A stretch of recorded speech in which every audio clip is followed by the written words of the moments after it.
नमस्कार दोस्तों, आज मैं लेकर आई हूँ बाबा भोलेनाथ से जुड़ी एक कहानी।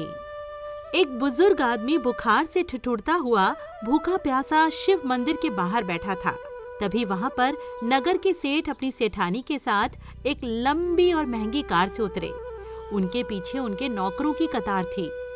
एक नौकर ने फल पकड़े हुए थे, दूसरे नौकर ने फूल पकड़े थे और तीसरे नौकर ने हीरे और जवाहरात के थाल पकड़े हुए थे।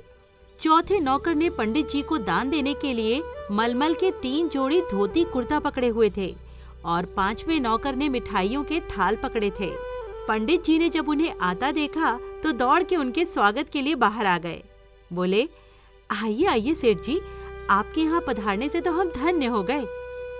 सेठ जी ने नौकरों से कहा, जाओ तुम सब अंदर जाके थाल रख दो।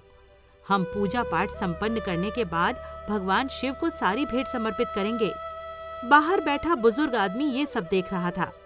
उसने सेठ जी से कहा, मालिक, मैं 2 दिनों से भूखा हूँ, थोड़ी मिठाई और फल मुझे भी दे दो खाने को। सेठ जी ने उसकी बात को अनसुना कर दिया। बुजुर्ग आदमी ने फिर से सेठानी से कहा, मेम साहब, थोड़ा कुछ खाने को दे दो मुझे भूख से चक्कर आ रहे हैं। सेठानी ने भी चिढ़ के बोला, बाबा, ये सारी भेंटें तो भगवान को चढ़ाने के लिए हैं, तुम्हें नहीं दे सकते।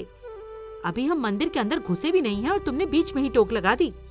सेठ जी गुस्से में बोले, लो, पूजा से पहले ही टोक लग गई। पता नहीं अब पूजा ठीक से संपन्न होगी भी या नहीं। कितने भक्ति भाव से अंदर जाने की सोच रहे थे और इसने अड़चन डाल दी। पंडित जी बोले, शांत हो जाइए सेठ जी, इतना गुस्सा मत होइए। सेठ जी बोले, अरे क्या शांत हो जाइए पंडित जी, आपको पता है पूरे शहर के सबसे महंगे फल और मिठाइयाँ हमने खरीदे थे प्रभु को चढ़ाने के लिए। अभी चढ़ाए भी नहीं और पहले ही अड़चन आ गई। सारा का सारा मूड ही खराब हो गया। अब बताओ, भगवान को चढ़ाने से पहले क्या इसको दे दें ये सब? पंडित जी बोले, हाँ, अरे नहीं, ये तो पागल आदमी है, आप इसके पीछे अपना मूड मत खराब करिए सेठ जी। चलिए आप अंदर चलिए, मैं इसको ठीक करता हूँ। आप सेठानी जी के साथ अंदर जाइए। सेठ और सेठानी बुजुर्ग आदमी को कोसते हुए अंदर चले गए। पंडित जी बुजुर्ग आदमी के पास गए और बोले, जाके कोने में बैठ जाओ, जब ये लोग चले जाएंगे तब मैं तुम्हें कुछ खाने को दे जाऊंगा। बुजुर्ग आदमी आंसू बहाता हुआ कोने में बैठ गया। अंदर जाकर सेठ ने भगवान शिव को प्रणाम किया और जैसे ही आरती के लिए थाल लेकर आरती करने लगे तो आरती का थाल उनके हाथ से छूट के नीचे गिर गया।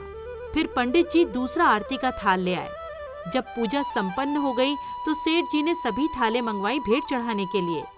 पर जैसे ही वो भेंट चढ़ाने लगे वैसे ही तेज भूकंप शुरू हो गया और सारे के सारे थाल जमीन पर गिर गए। सेठ जी थाल उठाने लगे। जैसे ही उन्होंने थाल जमीन से उठाना चाहा तो अचानक उनके दोनों हाथ टेढ़े हो गए, मानो हाथों को लकवा मार गया हो। ये देखते ही सेठानी फूट फूट कर रोने लगी। बोली, पंडित जी, देखा आपने, मुझे लगता है उस बाहर बैठे बूढ़े से नाराज होकर ही भगवान ने हमें दंड दिया है। उसी बूढ़े की अड़चन डालने की वजह से भगवान हमसे नाराज हो गए। सेठ जी भी बोले, हाँ, उसी की टोक लगने की वजह से भगवान ने हमारी पूजा स्वीकार नहीं की। सेठानी जोर जोर से ये कहते हुए रोने लग गई कि इनके हाथों को अचानक कैसे लकवा मार गया, इनके हाथ कैसे टेढ़े हो गए। ये सब देखकर पंडित जी हाथ जोड़कर सेठ और सेठानी से कहते हैं, माफ करना, एक बात बोलूं आप दोनों से, भगवान उस बुजुर्ग आदमी से नाराज नहीं हुए हैं, बल्कि आप दोनों से रुष्ट होकर भगवान आपको ये दंड दे रहे हैं। सेठानी बोलती है, पर हमने क्या किया? पंडित जी बोलते हैं, क्या किया है आपने, मैं आपको बताता हूँ। आप इतने महंगे उपहार लेकर आए भगवान को चढ़ाने के लिए, पर आपने ये नहीं सोचा कि हर इंसान के अंदर भगवान बसते हैं। आप अंदर भगवान की मूर्ति पर भेंट चढ़ाना चाहते थे, पर यहाँ तो खुद उस बुजुर्ग आदमी के रूप में भगवान आपसे प्रसाद ग्रहण करने आए थे। उसी को अगर आपने खुश होकर कुछ खाने को दे दिया होता तो आपके उपहार भगवान तक खुद ही पहुंच जाते। किसी गरीब को खिलाना तो स्वयं ईश्वर को भोजन कराने के समान होता है। आपने उसका तिरस्कार कर दिया तो फिर ईश्वर आपकी भेंट कैसे स्वीकार कर सकते थे? सब जानते हैं कि श्री कृष्ण को सुदामा के प्रेम से चढ़ाए एक मुट्ठी चावल सबसे ज्यादा प्यारे थे। अरे भगवान जो पूरी दुनिया के स्वामी हैं, जो सबको सब कुछ देने वाले हैं। उन्हें हमारे कीमती उपहारों से क्या करना है? वो तो प्यार से चढ़ाए एक फूल, एक बेल पत्र से ही खुश हो जाते हैं। उन्हें महंगे फल और मिठाइयाँ चढ़ा के उनके ऊपर एहसान करने की हमें कोई आवश्यकता नहीं है। इससे अच्छा तो किसी गरीब को कुछ खिला दीजिए। ईश्वर खुद ही खुश होकर आपकी झोली खुशियों से भर देंगे। और कहते हैं ना, ईश्वर की लीला बड़ी न्यारी होती है। वो कब किसी भिखारी को राजा बना दे और कब किसी राजा को भिखारी बना दे, कोई नहीं कह सकता।